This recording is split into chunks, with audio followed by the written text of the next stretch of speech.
Balingami katina nkolo bisika nyonso bozali kolanda radio, télévision. Voici l'homme, la chaîne qui fait la propagande du nom de Jésus-Christ.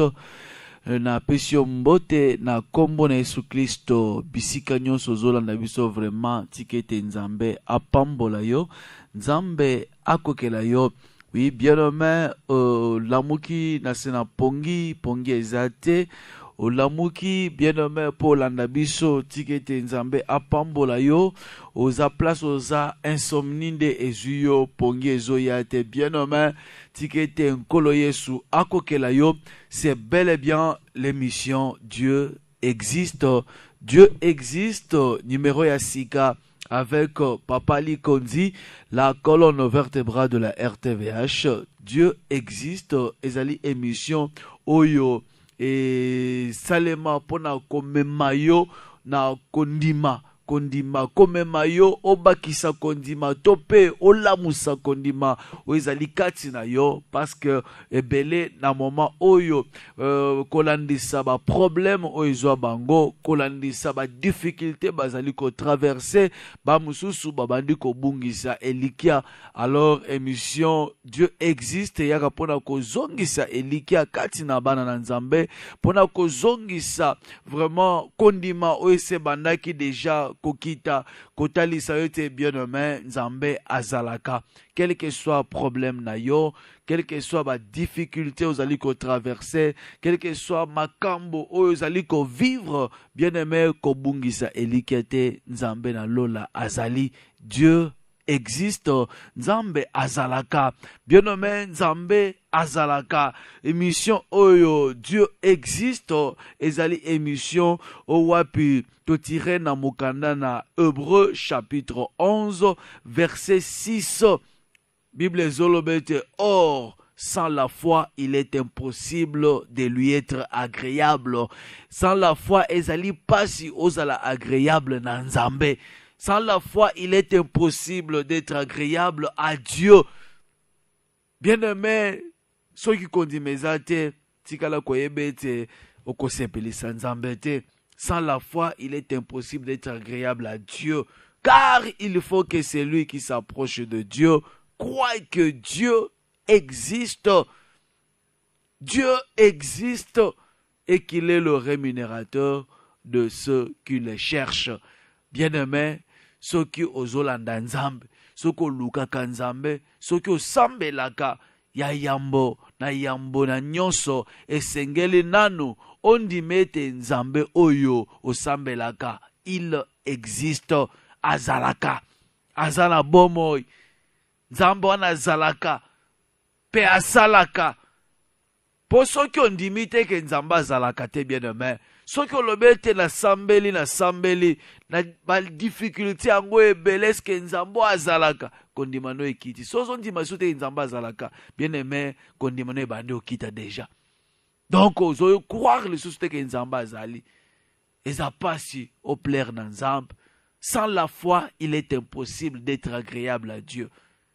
Car celui qui s'approche de Dieu, il faut qu'il croie que Dieu existe et qu'il est le rémunérateur de ceux qui le cherchent. Alléluia. Bien-aimé, Zamba Zalaka. Pe afuta kaba onyo suba luka kaye. Afuta kaba onyo suba landa kaye. Alors, kobungisa kondimate, kobungisa elikiate, Nzamba Zalaka. Avant de nous avancer, dans l'ingto sambela mouke, to sambela bien-aimé, to introduire émission Oyo. Père très saint, Dieu tout-puissant, le rémunérateur de ceux qui te cherchent, Ezali Nzambe, nous recommandons cet instant entre tes saintes mains. Parle à ton peuple, Seigneur. Console ceux qui ont le cœur abattu. Donne la joie au Seigneur, la paix du cœur à ceux qui en manquent, Seigneur Jésus. Restaure les familles dévastées par le diable. Cher Saint-Esprit de Dieu, sois présent. Utilise-nous. Oui. Utilise-nous, Seigneur. Utilise-nous, Père éternel, pendant ces instants, Seigneur notre Dieu, que nous voulons parler à ton peuple. Qui sommes-nous si ce n'est qu'un instrument pour répandre ta grâce. Utilise-nous, Seigneur, puissamment. Utilise-nous puissamment, Seigneur Jésus-Christ. Répands ta grâce. Répands ta grâce, Seigneur. Que les malades guérissent. Que les stériles conçoivent et enfantent des enfants, Seigneur. Que les chômeurs aient du travail. Accorde la paix. Accorde la paix, Seigneur, dans tous les foyers qui en manquent. Et c'est là au nom puissant du Seigneur Jésus-Christ. Et c'est là au nom glorieux du Seigneur Jésus-Christ. Nous avons ainsi prié. Amen. Dieu existe. Nde émission na biso. Oyo to tiré na mokanda na Hébreux chapitre 11 verset 6. Au Bible ezolobete. Sans la foi, il est impossible d'être agréable à Dieu. Car il faut que celui qui s'approche de Dieu croie que Dieu existe et qu'il est le rémunérateur de ceux qui le cherchent. Voilà, bien nommé. Zamba pambola yo, so landi générique, oto bandaka nango nzembo oyo. Tozope sambote na papa Didier Moulumba place aza pour l'inspiration nzembo kitoko. Nzembo ezolobete c'est mon temps. Olela trop, onyokwama trop, osambela pe trop, ojena mingi. Oyo ekomi tango ya bikamwa. Ekomi tango ya bikamwa. Ekomi tango wapi yo o bénéficier grâce na Nzambe na vie na yo. Tout en nous tolo place aux alobete c'est mon temps. Et comme Nzambe a visité pe yo bien-nommé, Nzambe ayanola pe na mituna na yo. So dans Ecclésiaste chapitre 3, dans le premier verset, Bible zolobete, il y a un temps pour toutes choses sous les cieux. Il y a un temps pour toutes choses. Oui. Il y a un temps pour pleurer et il y a aussi un temps pour rire.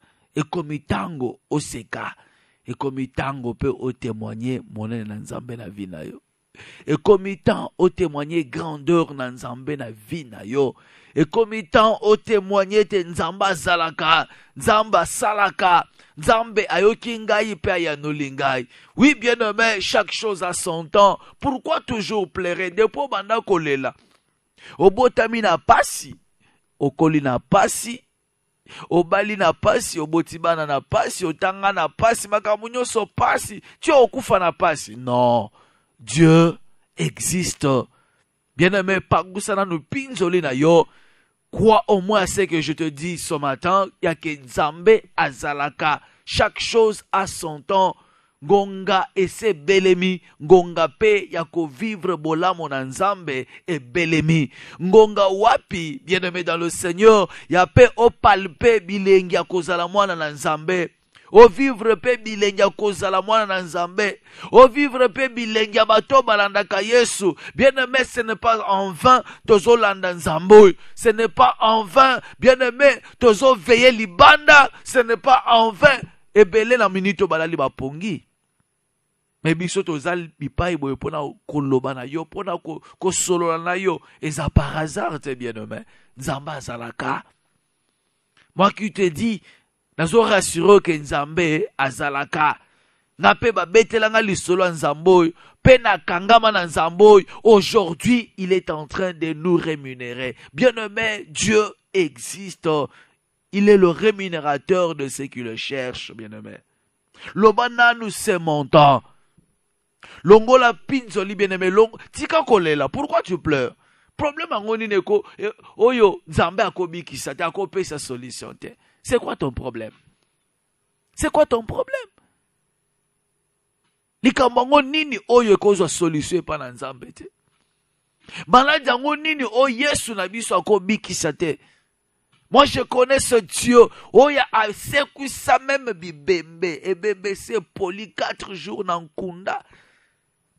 Jésus vient à Zobi Kissa. À Zoloba, Obeli Loba. Moko Lazare, à Zobi Manasi dans Kunda.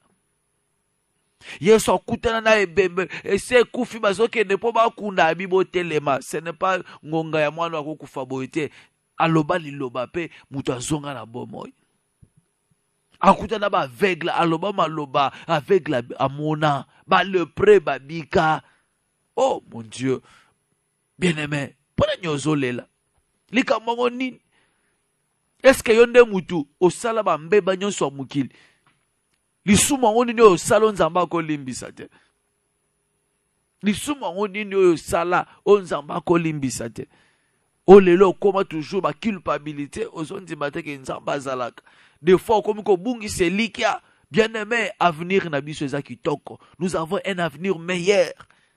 Nzambe na biso alaka biso makambo kitoko. Nzambe na biso alaka biso makambo bien. Diable a zoya ko semer quelque chose dans tes pensées pour te o palper yangote, o vivre yangote, ya kotali soete, o nzamba zalakate. Bien-aimé, Dieu existe. La maladie ozo ronché yo na minute. Diable a linga faire croire yo que nzamba zalakate. Mais moi ce matin, Dieu m'a envoyé pour te dire que Dieu existe. Atininga pona biso gazalaka. Likambo na yo eleki nzambe na biso te. Maladie na yo eleki nzambe na bomo ite. Ba difficulté oza nango na libala na yo lelo esengo ezate na kati ya foyer. De poko ta libala ozobitu na libala ngo ezalaka nde boy. Libala ngo nde boy. Libala ngo toyoka na sango nde yango posa okima mbango tika osundola ta bana ngo kende. Bien-aimé, kosala mbeba te. Nzamba zalaka. Nzamba zalaka. Nzamba za capable ya kosimba motema ya mobali na yo wana. Nzamba bongo liango. Azongisi bolingo kati na libala. Azongisi harmonie kati na libala. Azongisi sengo kati na libalo ya yo wana. Mena kosengo kake loko moko kondima. Faut avoir la foi. Mais il faut croire que Dieu existe. Ce qu'on dit que nzamba zalaka. Bien aimé, nzamba zo salika momo kwa sika na vie na yo na tongo alelo. Oui, je te rassure que nzambe azo sala likambo moko asika la vie na yo na buto yo na tongo yo. Nzambe azo rémunéré yo parce que zo lukaye e belé balali me yo lalite obandaki déjà ko sambel o sambelo leli bien-aimé pangusa pinzole na yo. Il est temps nzambe a visiter vie na yo. C'est ton temps. Nzambe alingi apesa esengo na kati na bomo na yo. Nzambe alinga pesa esengo na ba étude na yo. Peut-être ozo yebate obandela wapi ba uti ko délibérer ozo yebate makambo na makambo ba réalité académique ezo bouleverser mutu na yo. Ozo yebate obandela wapi kombo elimwe obandi kolela me ngana sali makambo nyonso na tangi kitoko ngana tanga bien na kombo na ngana futa ba frère nyonso na participer na ba cours nyonso me kombo lelo elimwe. Eza nango bitumba bien aimé. Diable alinga faire croire yo que oza mutu na ba problème te. Tu n'es pas une fille à problème, ni un garçon à problème.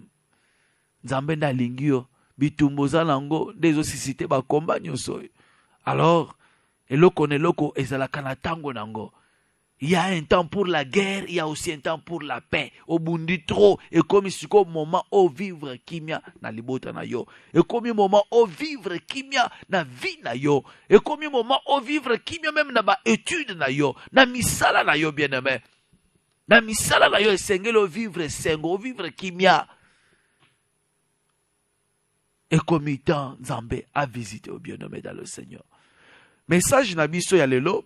Tokozonga comme sur votre demande ndebo senga kibiso tozonge la passage oyo tomeka nano lisusu kotali sabana na Nzambe belé obazo dimate que bako vivre loboko na Nzambe ya wanto zongeli Ézéchiel chapitre 37 Ézéchiel 37 de totanga ki la fois passée kobanda verset 1 tina verset 14 Ézéchiel chapitre 37 la fois passée, totangaki kobanda verset 1, tina verset 37. Bien aimé, foyeba eloko moko, ezali solo moko na banzo so tanga ngo trop, otanga mingi. Peut-être bateya yo déjà yango, ezali solo ya vallée ya miku e kauka, la vallée d'osma desséché. Bisika wapi nzambe na lola alakisaki mosakoli Ézéchiel mikuwa ekauka ezaki totalement sec ekauka mikuwa wana ezaki ebele na kati ya lubwaku na lubwaku bisika vie ezate bisika espoir ezalaki te mikuwa esekaukaki Ezekiel nzamba azomeme na vision azotalisa ye yango pe azotune mosakoli eske mikuwa oyo ekovivre lisusu pe aye koyebisi prophétiser sur mikuwa oyo pe Ezekiel aprophétisaki et enfin mikuwa elataki nzoto ezalaki vision oyo mosakoli ayebaki bongo na komona et vision oyo azomona ngo quand bien aimé c'était à l'époque de déportation vision yango oyo prophète Ezekiel azwaki yango pendant que le peuple de Dieu était en déportation en Babylone libota na nzambe bazala kati ya captivité bauti ko kanga bango babeti bango babotoli bango balongoli bango na bonsomi bakomi ba esclave libanda mboka esclave na Babylone kuna bazosala misala ya misala commandé bazosala misala ya ba corvée na Babylone bazaki na kimia te bazaki ampete libanda mboka na bango en captivité sans espoir ne nzambe azozwa mosakoli azomema na vision azotalisa ye lobwaku oyo ozaki na mikuwa ekauka mikuwa oyo ezanga vie ezanga bomoi et puis Bible ezoloba ete mikuwa oyo ezali complètement sec pe nzambe ayebisi mosakoli alobi prophétise sur ces eaux par l'air mosakoli alobi mikuwa elati nzoto misunye esongi et comme une forte armée. Mais, tant que kita bien nommé, vers verset 11 à 14, de place koyo bazo limbo la vision. O nyonsona de 1 tina 10 eza vision. Si ko yoka explication ya vision de place tozo tanga Ézéchiel chapitre 37 verset 11 à 14. Bible solo baboy. Il me dit, fils de l'homme, ces eaux, c'est toute la maison d'Israël. Voici, ils disent, nos eaux sont desséchées. Notre espérance est détruite. Nous sommes perdus.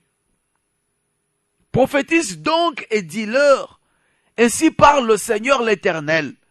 Voici, j'ouvrirai vos sépulcres, je vous ferai sortir de vos sépulcres, ô mon peuple, et je vous ramènerai dans le pays d'Israël, et vous saurez que je suis l'Éternel. Lorsque j'ouvrirai vos sépulcres et que je vous ferai sortir de vos sépulcres, ô mon peuple, je mettrai mon esprit en vous, et vous vivrez. Je vous rétablirai dans votre pays, et vous saurez que moi, l'Éternel, j'ai parlé et agi, dit l'Éternel. Parole du Seigneur. Bien-aimé, oyo ezandimbola siko ya vision wana ya mikuwa ekauka. Bana na Israël libanda ya mboka. Na kati ya déportation, na captivité kuna na Babylone. Mosakoli azozwa vision ya mikuwa oyo. Pe, bazo pese ndimbola wana. Eloko, tant tozozonga la vision, bien aimé, vers verset 13, verset 3 plutôt, la vision, dans la verset 3, il me dit, et il me fit passer, on a verset 3, verset 2, il me fit passer auprès d'eux tout autour, et voici, ils étaient fort nombreux, on a mis quoi, belé, à la surface de la vallée, et ils étaient complètement secs. Il me dit, fils de l'homme, verset 3, ces eaux pourront-ils revivre? Est-ce que mikuwa oyo, et kokili susuko vivre, parce qu'ils allaient complètement secs, et kauka, ata musunyite, ata mo musisa mokote, ata trace ya makile zate, ata trace ya bomo ezate, complètement sec. Complètement sec. Le lovina yo eza complètement ekauka. Complètement ekauka, espoir eza lisusu. Rien ne marche. Lelo libote na nzambe ozo lela. Ozo milobete makambo ezo tambola te. Rien ne marche. Ba difficulté elati nzoto, mimbongo no zo sala ezo simba te. Tout ce que tu fais ezo simba kaka te. Rien ne marche dans ta vie. Rien ne marche. Ndimbola ya vision ezo lobete. Miko nyonso mone eza kaukawana. Eza libota na nzambe. Eza Israël. Bien aimé, yonde Israël ya molimo. Aujourd'hui, Israël eza sous Israël en nzoto te. Aujourd'hui, soto lobela Israël eza yo muto odimela nzambe, yo libota na nzambe. Peuple de Dieu, vous pleurez, vous vous lamentez, rien ne marche. Le lonzambe a tchebiso mu Congo, c'est ça votre langage. Makambo ezo tambola te. Na libale sengo ezate, comme je venais de le dire. Misala ezate. Dans cette famille, muto tombola muto azate. Muto tombola muto azate. Muto pe akoche la ta elike keso likambo ezaboke pa na ye azate. Azate. O famille atan libanda mboko na poto azate. Oso mituna na kobandela wapi. Na kobandela wapi. Poto na okenda ngondenge nini famille te mutu te. Bien aimé, Dieu existe. Nzambe azalaka. Nzambe na bomoi azalaka. Ako fongolelo li dusu moko bien aimé. Batu basimbi mutu balobi akaka ye. Oso mille là pourquoi? Ces eaux, c'est toute la maison d'Israël. Voici, ils disent, nos eaux sont desséchées, notre espérance est détruite, nous sommes perdus. Ne langage comment nango? Nous sommes perdus. Espoir ezali sisute, est-ce que makambo eko simbali sisu? Baboto libi sondaku, kuna na parke, to perdre, to samba to perdre, baboto lindaku. Papa leki baboto lindaku depuis papa akufa, rien ne marche. Baboto lindaku na parke toke to samba, bapesi bango raison, toko suka wapi. Espoir esili. Espoir na yo esili. Ozana ndako libala. Lelo 18 ans, lelo 5 ans, 6 ans, 8 ans. Ya mariage, mwana te. Mobala zola ko deja zolo bete ngai bona we simba te. Nabi manangata libana ke bota libanda. Ou bien so boyo tiki no ndako na ngai. Nde place ozano zo yebate esengweza susute. Ozo mituna na bandela wapi. Ngamoko eske ngamoko la ko micha mona na libumu. Eske nzambo azala bien nommé espoir Cecilio. Espoir Cecilio. Mais nzambe azalaka. Nzambe azotu da mosali na nzambe. Fils de l'homme, ces eaux pourront-ils revivre? Bien aimé, ngana benga question oyo, c'est une question test de maturité. Est-ce que miko nzambe yo moko muto yebi? Vous savez pas ce nzambe, toi-même tu sais. Yo moko yebi.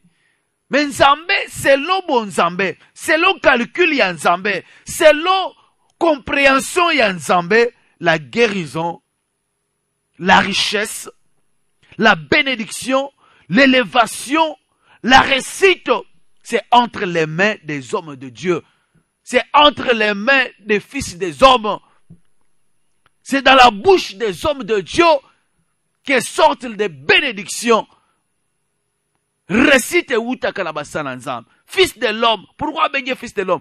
L'autre fois, j'avais dit que tant que fils de l'homme, c'est pour vous démontrer que, bien nommé, ceux qui nous ont fait un miracle, à côté de Kozoba, ange na lola te, aena bango, à kitisi bango, à miracle. Non, utilise toujours banana batu. Bato oyo, babima pegaka parmi vous. Babotami parmi vous. Bato même nature na yo. Nzamba ko utiliser bango pour nous communiquer grâce, pour nous communiquer changement, récite, pour nous kotia bana na libumu na yo wana nzamba so utiliser bana na batu, ba déclarer maloba, pe changement ekoti, alobi maloba, pe lelo bana ba koti na libumu na yo wana. Comme aujourd'hui là, je vais parler comme fils de l'homme, na koloba, pe makambo ekota na vie na yo. Changement ekoteli sama na vie na yo. Fils de l'homme, ces hommes pourront-ils revivre? C'est la question qui m'est posée ce matin. Fils de l'homme, est-ce que moi la moisson a comme ma banne? Est-ce que l'iboumo est comme ma banne?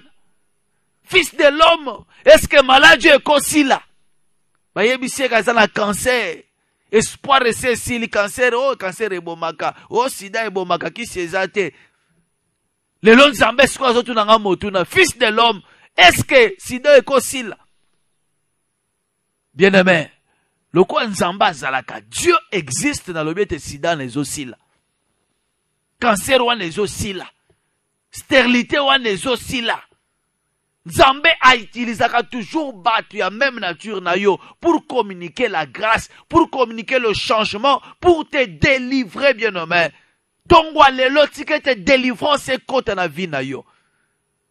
Délivrance côté na libota na bino.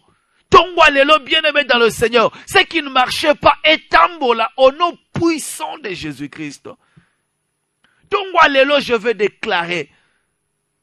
Il fallait n'ala la nandaku.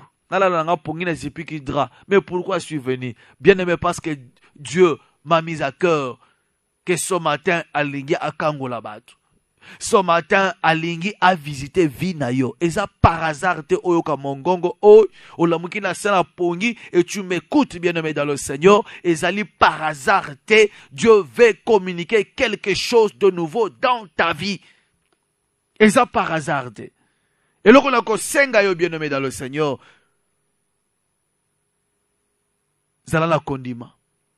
Pesa confiance. Pesa confiance. Dans ce que nous disons. Pesa confiance. Et vous serez bénis. Bien aimé, naebi que batebele balupa li pamboli na bango. Barata moment visitation na bango. Parce que bazota la mutu. Ah, na yepe. Yepe. Akomi koloba. Yepe. Anga sambele langa. Yepe. Eleki, moment visitation no pe eleki. Ezalo kwa ndeko mwa banda beta ali solo, abi papa, je me souviens kala tango ba utiko consacré. Jour moko a telemi kaka ndenge za après prière, faut prier pour les gens, a telemi bazo sambele la bana, bazo sambele la bato baza ba problème, maladie, papa tchelanga loboko protection. Abi première fois na telema liboso. Baucho telanga mabo consacré nga mama moko ayebaki ngai wana frère wana mutu abetelanga lisolo abi mama wana yebaki ye amona ye ndenga azokola etombe ke mama wana mama se retrouver liboso na ye anga tsambele mama wana kimie ete ngate abi mi bana ne ake kote mususu abi papa eleka mikolo eloko na isale tie diminuer ye mais eleka mikolo. Des années, Nzamba comme utiliser pe frère wana mingi. Batu pe comme témoigner en frère tel achela nga loboko, frère Matondo assemblée langai, tala lelo maladi elongwe, tala boy. Ah, maman wana sikoyo a se retrouver na ba difficulté moko ba problème sérieux. Azo yana bana na ya comme sur la 3 bana. Azo yana bango sikoyo pas frère na assemblée la bango. Frère na bi papa na tali boy, bo moto esali. Bomoto esali na ingina boye na libite mama kende kuna basambele la yo mais ami kitisika habite Nzambe aibi kote ya batu pourquoi zongiseka liboso na ngai frère na sambele libana asambele le mama wana mama oyo autrefois kala même asabu na ibite so sabosanaki ke a lingaki a dénigrer mosali na Nzambe oyo pona nini po ayebi anayepe ba uto tele maboka lobi na ye ko sambele la ngate. Mais après des années, à comme il y a l'issue, il y a camouflage pour s'embêter là. Bien aimé, moment de visitation est à la camoko. Évitez distraction. Nzamba utilisera toujours battre. Dieu ne descendra pas avec ma soutane de cheveux blancs pour te bénir. Pour ayang mwangayo nzambe na ye. Aibo, je suis là, moi Dieu, na ye ko pambola yo. Nzambe akoyate. Nzambe akuutiliser kaka batei, akuutiliser bana na ye, akuutiliser batu ya bomoy, les fils des hommes. O bazana maina makila lokola yo, ne parmi vous. Nde Nzamba akuutiliser bango pour communiquer, o azana ngwa communiquer pa na bino. Eloko la ko senga na yo eza kondima, matisa kondima na yo. Matisa bien-aimé, pesa confiance na otozoloba. Moi aussi ça m'est déjà arrivé likambo boy. Ce n'est pas même longtemps. Ils appellent Kalaté. La fête des Juifs, à Lobia. On priait pour les gens, vous savez. Ils ont qui, 3e jour, si je ne me trompe pas, 2e ou 3e jour. 3e jour, parce que j'avais modéré, na 4e jour, c'était un lundi. Dimanche, on était devant pendant le moment des offrandes, totele maliboso pour prier, kopambo la bana na nzambe bazoya ko bonzela nzambe. Il y a plus de 6 paniers devant nous. Na telemi na moko na panier et je priais pour les gens. Batu bazoya na zo sambela, batu bazoya na sambela. Batu bandi ko sila. Je vis une dame qui venait en face de moi. Azoya, aye, atie offrande, na atie le lobo kwa kimisi mutu. Alongoli mutu. Devant le public, raisonner la fête des Juifs, population ezalaki wana, et tout est filmé, caméra, ils ont baluka de gauche à droite. Aye, atie mutu, olingo tsela ye loboko, akimisi mutu, atie offrande akimisi. Pourquoi? Je ne sais pas. Alinga kia salani na yebite. Kati nanga yoka Saint-Esprit, ebisanga ke non, garde confiance en toi. Ça, bien aimé, wana misala diable. Peut-être aye po, a discréditer yo. Liboso libota na bana na nzambe oyo. Batu nyoso ba yeba ndenyi ya boyi ba chele loboko. Do frère azana nguya te. A discréditer yo. Na teli bonga binzambe. Sungangai. Lobi na zana modération. Lelo elo kwa boye sale melingai. C'est quel message on nzamba nga communiquer? Kadia mpemba linga sala ni na vi na ngai. C'était tout simplement pour akitisa ngai. A diminuer nga liboso bato ayo ki sanga soni.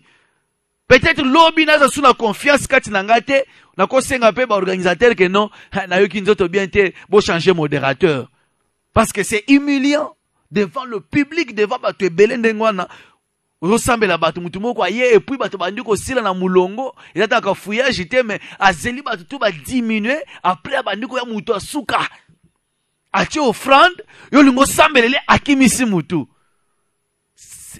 Un vrai diable ya moi, c'est ça la sorcellerie. Pona nini akitisa yo confiance aux anango kati na yo oza suna confiance en toi te nzambe asalela yo te. Mais bien aimé, le coup moi zonge pas na nzambe parce que j'avais gardé confiance en moi-même. Na bi oh eza misala diable. Puis j'avais beaucoup prié et le lendemain un lundi wana na telema, j'avais modéré et à la fin en modération, papa, félicitations, tu as bien presté, félicitations, Dieu a fait. C'est ça Dieu. Bien aimé dans le Seigneur, Dieu va toujours utiliser Bananzambe, bato babotami parmi vous, basali na ye, bao babotami parmi vous, à cause de la petit frère na yo, à cause de la moino yo bota, mais Dieu peut l'utiliser puissamment pour communiquer sa grâce na vie na yo. Fils de l'homme, ces eaux pourront-ils revivre? C'est la question qui m'est posée ce matin. Fils de l'homme, est-ce que malade est aussi là? Parce que le lot oso mille là, osa déjà kosuka, oso yebate o bandela wapi bien aimé. Maladi oyo tamboli nango bisika bipai na bipai ba opito andenge na ndenge. Bazo yebiso maladi o vraiment total elaga kanzambe. Oui, total elaga kanzambe. Nzambe aza monganga ba minganga. Ye abikisaka ako opéré sans cicatrice ba myome elimo ekati na yo. Stérilité elongo ekati na yo, ba kyste elimo ekati na yo. C'est ça notre Dieu. Malade yango nini o nzamba ko bikisa te. Ba bengake Jova Rafa. Eza par hasard te ba benga yango. Parce que bikisa pe bato. Bato yango pe ba bika pe ba tatola. Ba aveugle ba mona. Ba paralytique ba tambola. Asala ba miracle ndenge na ndenge nzambo kana zote na tongo alelo. Kombo na Yesu Kristo. Qu'est-ce qui ne va pas dans ta vie? Qu'est-ce qui ne marche pas dans ta vie? Stérilité? Oh, dans la Bible, ils ont la bateau, oh, ils ont pas pesa mabota. Mabota. Kaka na lo sambo, ana mema Samuel. Kaka na lo sambo, nzamba sala. Rebecca banda kobota te, kaka na lo sambo. Den kome na ko, mobali kutu azo sambe la pona mwasi na ye. Mwasi amema zemi. Kaka na lo sambo. Sko ya yo sterilité andenge nini oso longoli kondima. Espoir eza lisusu te ke nzamba salaka. Tikete nzamba tia bana na libumu na yo wana. Kaka na tongo lelo. Okobenga pe na kosambela pona yo. Nzamba ko tia bana na libumu na yo wana. C'est quoi ton problème, bien-aimé? Visa. Oh. Oluki visa exalté. Tanga Psaume chapitre 2 verset 8. Zamba Zolobi, demandez-moi, je vous donnerai les nations pour héritage et les extrémités de la terre pour possession. Demande. Zamba Kopesa. Abi demandez et je vous donnerai les nations pour héritage et les extrémités de la terre pour possession.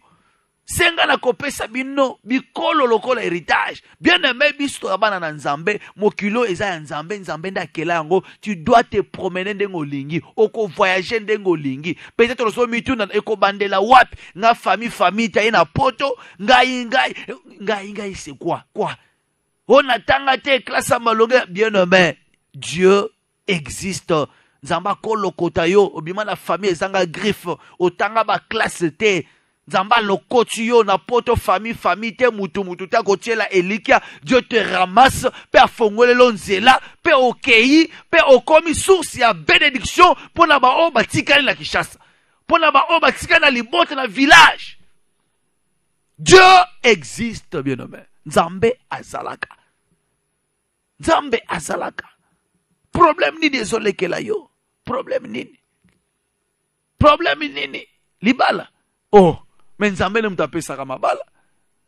Nzambe ne mutapesa mabala. Bible zolobete, Nzamba zolobete, je souhaite que les jeunes se marient et qu'ils aient des enfants. Libala ezali droit na yo. Ezali droit na yo. Yo il faut bala, il faut bota ome mabana opesa pesa biso ba kombo. Ah oui. Eza droit na yo. Pourquoi tu pleures? Et sengwezate, libala ukota sengwezate. Oh, bien aimé. Nzambe ne mutapesa harmonie conjugale. Na kati na foyer nzambe mutapesa harmonie esengo. Asimba motema papa, asimba motema mama esengo ezonga. Ko perdre likiate, pourquoi tu pleures? Dieu existe. Talisa ye problème na yo, pourquoi tu pleures? Solo na ye. Le moyen par excellence, on zamba pesa biso poto solo la kanaï, c'est la prière. Kole ma prière, te. Azolobete, bo sambela. Jusqu'à présent, vous n'avez pas encore demandé à mon nom. Demandez jusqu'à ce que votre joie soit parfaite. Zamba zo sengo senga, kolembate, kino e sengo kokom. Jusqu'à ce que votre joie soit parfaite. Nde okolobete reketo, na tiango de côté, nzamba yanoli. Lokona na yanoli te, continue à demander. Pourquoi ozolemba? Pourquoi?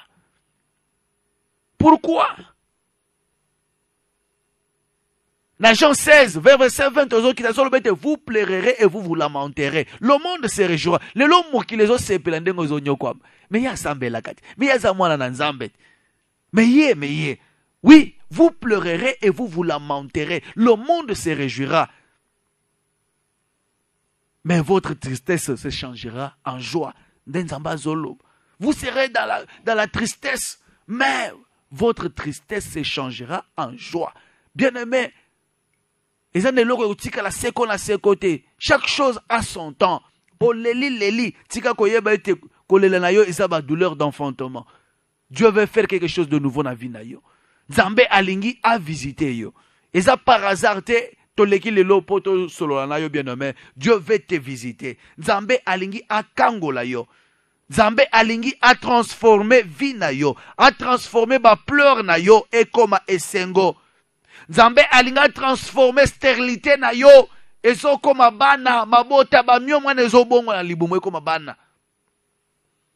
Nzambe alingi a pangusa pinzoli na yo. Voyage au luka au soite. Bien nommé cette fois-ci Nzambe alingi a mema yo sur la dimension mususu. Bango mo bazo bengo bazo peso visa sans problème. Kobungisa elikiate. Nzambe azalaka. Azolo bana fils de l'homme. Comme ce matin il me dit, fils de l'homme, ses os, miku oye kauka, olelo eza kauka complètement sec, vie ezate. C'est toute la maison d'Israël. Voici, ils disent, nos os sont desséchés. Notre espérance est détruite. Nous sommes perdus. Bien-aimé, Ozolela, tu es perdu. Pourquoi tu confesses ça que tu es perdu? Pourquoi tu confesses ça que je suis sans espoir? Yokanezo, prophétise donc et dis-leur, ainsi parle le Seigneur, l'Éternel. Voici, j'ouvrirai vos sépulcres, je vous ferai sortir de vos sépulcres, ô mon peuple, et je vous ramènerai dans le pays. Bien-aimé, ton walelo nzamba lobina prophétiser likola vie na yo. Bisika liwa ezala ki kufese kota ki bomo inde ezo remplacer. Bisika milelo ezala ki esengone nazo communiquer na ton walelo. Bisika stérilité c'est roncha ki bien-aimé nazo communiquer mabota. Bisika, espoir ezala qui le sauté. Bien aimé, je voulais communiquer ce matin. Espoir, il y a vie. Et sengo, il y a bon. J'ouvrirai vos sépulcres et je vous ferai sortir de vos sépulcres, ô mon peuple. Et vous saurez que je suis l'Éternel.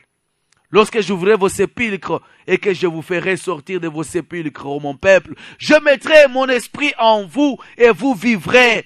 Je vous rétablirai dans votre pays. Bien-aimé, notre Dieu, Azan Zambé à restauration. Nini baseba botolaki. Mbongo na yo basiba botolaki. Oso salami salame mbongo simba kate. Ata obandiko simba mbongo faso depansa koyeba kate. Ma problème est qu'il y a dépensé au tigali maboko pamba. Dieu m'envoie ce matin pour te dire qu'il va restaurer tes finances ce matin. Nzamba linga restaurer bozui na yo, mimbongo na yo, ba faire na ba commerce na yo. Nzamba linga restaurer na tongwa lelo. Pesa na confiance. Pesa confiance na malobo ezobima na mnoko. Oh, nzamba linga sa likamwa sika na vie na yo. Tu vas nous appeler bien-aimé, on va prier pour toi. Changement ezokota. Changement ezokota. Nabi ko zoze la to peso numéro.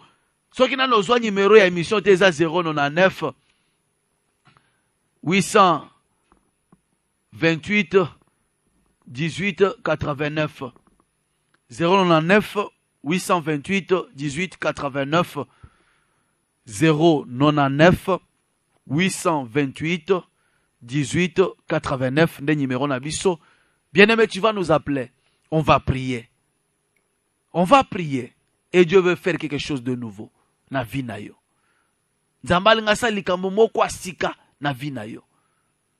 Nzambali nga fongola ba cimetière basiba kanga bino ozo tambola na bomo nzoka nde basiba chao na cercueil basiba kuna yo déjà. Mais ce matin nzambali nga fongola cimetière wana ozo bima. Allô? Oui, allô papa. Oui papa. Vraiment na pesa na émission na yo na zolanda yo tina sikoyo na makambo zoloba vraiment makambo wa mbongo wana ostimi mbongo ndenge zote ndezo yebana ti. Oui, na zolanda yo papa. Na zolanda yo papa. Tozo sambela. Éternel Dieu, étant ta main puissante, likolo papa bisika zwami. Soki eza na esprit moko eme makami mbongo na ye, mbongo na ye. Que soit simbi mbongo, azo yeba ndenga azo dépenser yango te. Esprit nyonso balona ya ba dépense, esprit ya ba perte, nazo telemelango na kombo na Yesu Christo. Et je communique le changement, la richesse, l'élévation, et c'est là au nom puissant de Jésus-Christ. De to bon de liboé. 099 828 18 89. 099 828 18 89. Allô? Allô, Msala Nzambe. Oui, papa, comment on a bien eu?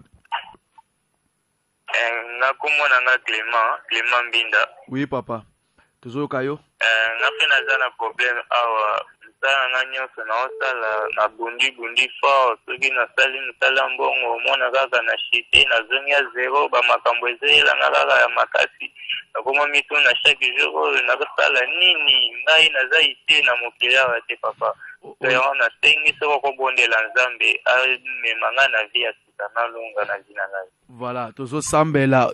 Papa, tu as confessé eloko wana que yo za utilité. Tu es très utile na mokilo et ça par hasard te Nzambe amema na mokili. On va prier. Nzambe o apesaka valeur na batu. Olokotaka moto asanga tina opesi tina. Na recommander bien-aimé na sena grâce na yo. Changement ekota. Ba ouverture etelisama. Makamu makasi elongo na nzela na ye. Dans le nom puissant de Jésus. Tobondeli boy. Amen. Allô? Allô? Bonjour, bien-aimé. Bonjour, maman. Comment on a besoin? Oui. Oui, maman MJ. Tout le monde. Papa, ngana ngaji na yebisoke. Iso maladie kota na libota. Ukabone kota siko. Abenga kingai epa onkeke. Ego akuya po tusulula na yi. Angwana na singete era kuya a prophétiser et non à maudire. D'accord. Éternel Dieu, Nzambe na bomoi, Nzambe na nguya nyonso. Nzambe oyo atia maloba na munoko ya Balaam.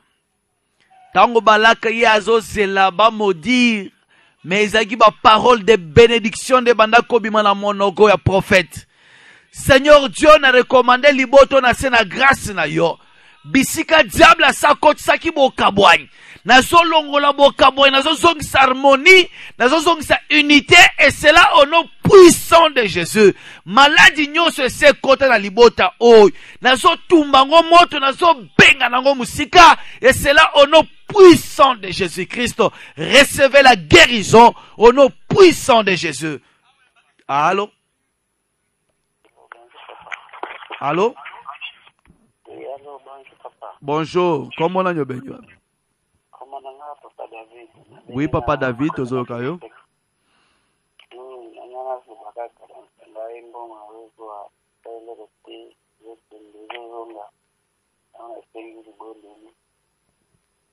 D'accord, Tozosambela. Esprit nyonso oyo ememaka mbongo ya papa ete ata simbi yango akosutuka tikali maboko pamba. Esprit nyonso ya molili oyo eyaka po eseme désolation moto na nzambe ezokita na tongo lelo nazokende kokonsume yango molimo nyonso oyo ekangaka bozwi oyo esemaka sécheresse. Libère au nom puissant de Jésus-Christ. Je communique l'élévation, je communique la richesse, je communique l'abondance, et c'est là au nom puissant de Jésus-Christ de Nazareth. Allô? Allô? Bonjour, papa. Bonjour, maman. Comment on a besoin? Comment on a famille na veni banda matongi? Oui, maman. Tozokayo. Et na nga luba osambela po papa na koti ba demande pona musala. Nzambe wafongola kanzela, Nzambe wapesaka misala na bato ezayo. Bisika kotisi demande, bisika papa kotisi ba lettre. Nzambe touche mitema ya bakonzi, ba retenir kombo na ye Père éternel. Yawe na longoli molimo ya chômage na libota oyo. Molimo ya sécheresse ya blocage. Libère au nom puissant de Jésus-Christ. Que la grâce de Dieu, l'abondance et l'andabango na kombo na Jésus Christ. Allô? Allô? Bonjour maman. Comment on a besoin? Le bon moment makasi s'il vous plaît.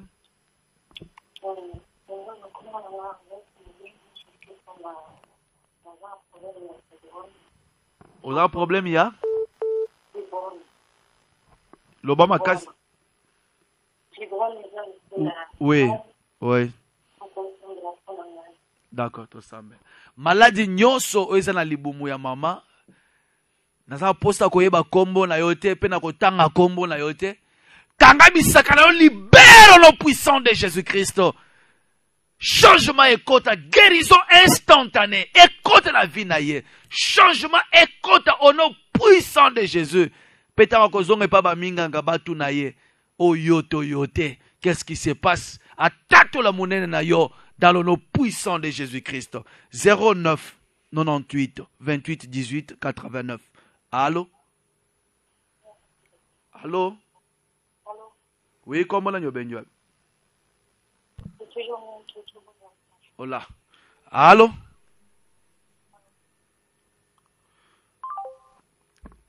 « 099 828 18 89. Allô? Bonjour. Bonjour, comment on a besoin? Na bengi na plateau de Bateke, papa. Oui, papa, tozo kayo. Souci nanga eza boye. Oui. naza na fiançailles na ngai aza na niveau ya bandundu. Musala na eka kobela kweya maladi moko vraiment bokono. Ibota na ye vraiment balembani kotambola boye na boye. Ngai susi na ngai ezalaki na pesa masanga. Ko ayebisaki ngai soki na komi na biki na sima na bengi yo ye ko pesa masanga. Éternel Dieu Tout-Puissant, Nzambe o apesa kesengo, Nzambe o abikisaka. Kolo tanda loboko no yanguya, Bible ezolobete loboko no eza mokusete pona ko délivrer. Tanda loboko likona ndeko aza musika na bandundu. Wazo bela. Guérison ekota. Peba benga papa ba yebisete abiki. Et cela au nom puissant de Jésus. Maladie ya maboko ya batu. Nazo telemelango au nom puissant de Jésus-Christ de Nazareth. Allô? Allô? 099 828 18 89. Toujours qu'on est vers la fin.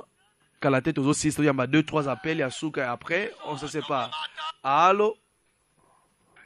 Oui. Oui, prophète Nazolanda yo à partir de Malukawa. Oui. La sengi kaka au livrer pour na blocage pe ba makambo ya freinage makasi ezole quand même les kambo salité bazobimisa kombo na yo pe freinage makambo ba mbongo ezozo amate vraiment blocage ya makasi ndako mobimba pe ko libérer biso tout ça. Ça va, to sambel. Éternel Dieu, Nzambe walongolaka blocage ezayo, tanda loboko no yango eliko ya bien-aimé. Makambo nyonso ezolanda ye. Oya asali te bazobamba ye na nzoto ke ye mutu asali. Esprit nyonso o balona kati na ye. Po elukelaka ye ba problème, blocage, sécheresse, yamba moto na kombo na Yesu, libère sa vie au nom puissant de Jésus-Christ de Nazareth. Allô? Allô? Allô? Oui, allô, maman. Comment là, Benjoab? Maman Jeannette. Oui. Oui. Oui. Nzambo ya bebi ya kofungula ba sepiltre. Na butu ya delo na telema sana kende. Na toilette na yoki kaka biba na sepiltre. Ezala ngai, ezala bana na ngai, bakoko na ngai. Na butu ya delo kaka siko tuzo biba na sepiltre. Nyonso bakaki. Amen. Esalemela yo kolandisa kondima na yo. Nazo telemela nyonso ya diable. O nyonso kadiampe mbasa loni esprit nyonso ya ba cimetière nyonso kufa. O diable azo kana likona bana na ye. Nazo bebisa nyonso no puissant de Jésus-Christ. Je communique la vie, le changement, la restauration. Et sengwe kota na kati na libota o na kombo na Yesu Kristo. Appelle Asuka. Allô? Allô? Allô? Allô? Oui, tozolanda yo. No sampa moi sanga sali si la maladie ya te mabate. Pona malade bakolo. Bosamba pona. Éternel Dieu, Jova Rafa Ezayo, Obikisaka. Tanda loboko no yanguya bisika mama azali. Kolo guérison et kota à l'immédiat. Je communique la guérison instantanée. Que le changement est kota, maladie makolo, et bika, au nom puissant de Jésus-Christ. Zambe yonde ozana makoki ya kwa fermir mikuwa ya mama oy. Étends ta main, sinon à ma parole, changement est kota na kombo na Yesu Christo.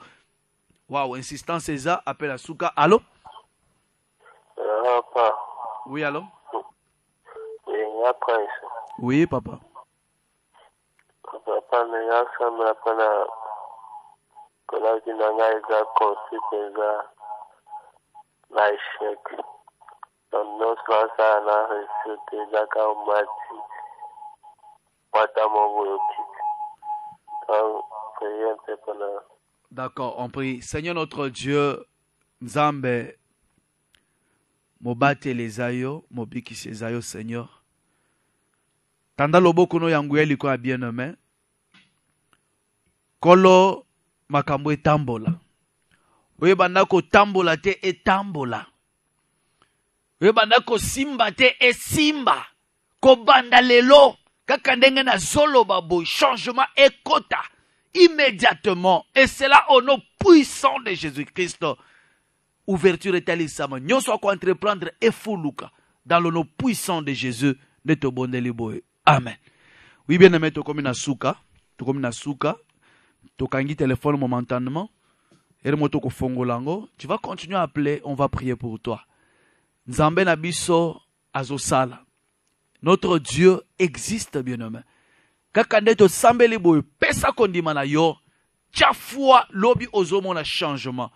Espoir ezala.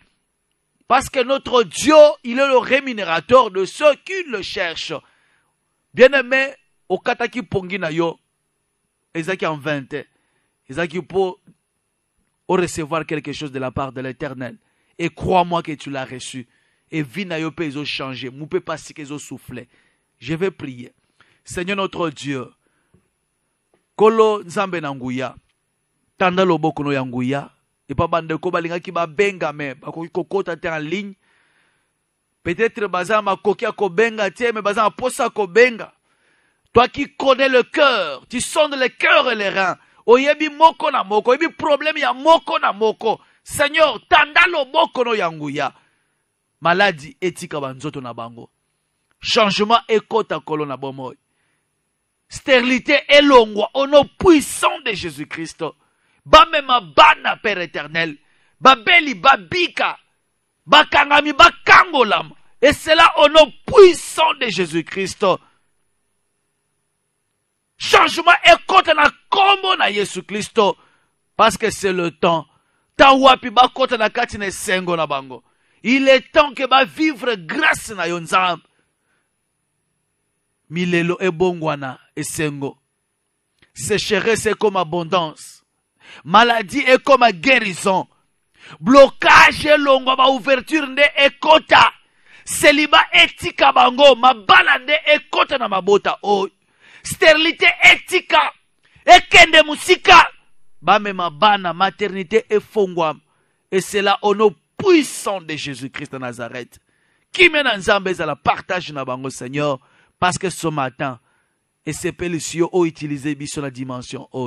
Tikete, liloba, et bimi lelo, et zonga pambate, et botambu manavina bango, ba kangolam, ba beli, ba bika, et sengo, et kota na mabota, ba voyage et fongwam, et c'est là au nom puissant de Jésus, neto bonde liboe. Amen. Merci, merci Nabino Nyon, so bolanda kibiso, nzamba pambola bino, au microphone, bolandi, la voix de votre précieux frère, Jean-Pierre Moussese, RTVH, Baberanga Papa Likonzi, qui mène en Zambé, et à la partage na bino bisikanyo sobolande biso bien nommé, na pesi merci, na papa nanga molimo, oyo, a autorisé te naleka na micro lelo, na loba na bino, le commandant du temple, le pasteur François Mutombo, Nzambe na lola, abatela ye, na libotane mobimba, Nzambe, abatela bango, qui mène en Zambé, et à la partage na bango, pe na pesi mbote na ba onyo so balandi biso molonga nyinanga wa autoriser nga peke na ya kolala na radio lelo afin que na communiquer grâce oyo et pe sabela mutu nyonso te nzamba pambola ye na bana tokutani prochainement nzamba pambola matondo wazaki na technique pe apambola ba onyo so basungi biso te signalo ekomela bino kimena nzambe za la partage na bango na yo pe mutu olandaki biso kimena nzambe za la partage na yo tokutani prochainement. Ciao.